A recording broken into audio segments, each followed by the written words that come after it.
না, এদের কারণে শান্তিতে থাকতে পারলাম না। শরীরটা একটু অসুস্থ, বাসায় আছি।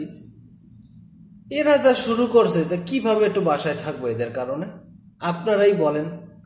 সকালবেলা ঘুম থেকে উঠলাম, 2টা ডিম সেদ্ধ করে দিল, বলল বন্ধু এটাতে নাস্তা করে নে। নাস্তা করলাম, ভালো। তারপরে দিল হাতে একটা কফি ধরাইয়া, কফিটা শেষ করলাম। তারপরে আপনার 10টা, 10:30টার দিকে ডাকলো, মুখে রুচি নাই, খাইতে পারতেছি না, ভাল লাগতেছে না খাবার।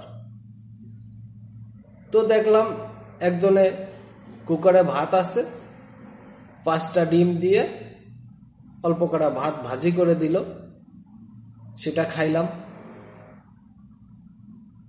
খাওয়ার পরে একটু রেস্ট করলাম, একটু ঘুমালাম, মোবাইলটা একটু চাপাচাপি করলাম। এখন আবার ডাকছে যে ওর, তোর মুখে তো রুচি নাই, কিছু খাইতে পারতেছিস না, তা হালকা কিছু খেয়ে নে। তা বললাম আচ্ছা কি খাবো, কি এমন কি করছিস? তা বলে বেশি কিছুই করতে পারি নাই, এই যে একটা রেড বল আর এই যে 5টা ডিম সিদ্ধ করে সিলাইয়া রাখছে, ঠিক আছে, এখন এটা খাইতে হবে। আচ্ছা আপনারাই কর।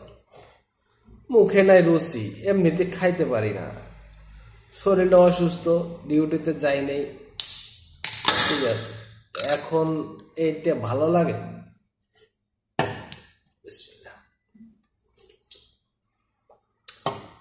কি আর করব, খাইতে হবে।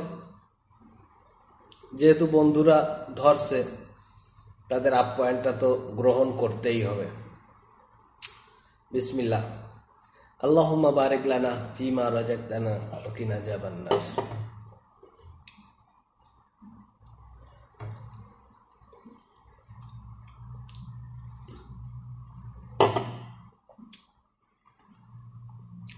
সেদ্ধ ডিম এবং রেড বল খেয়ে দেখবেন কেমন লাগে, ট্রাই করে দেখবেন।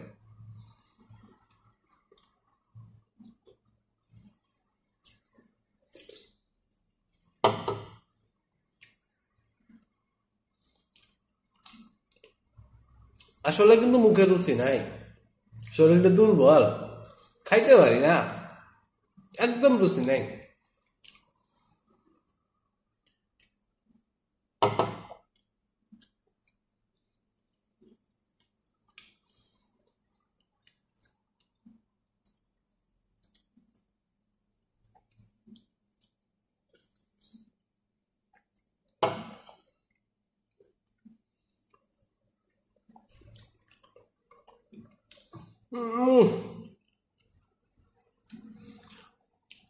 সেদ্ধ ডিম, দেশি মুরগির ডিম সিদ্ধ এবং রেড বল একসঙ্গে খেয়ে দেখবেন টেস্টটা কেমন। এটাই বাস্তব।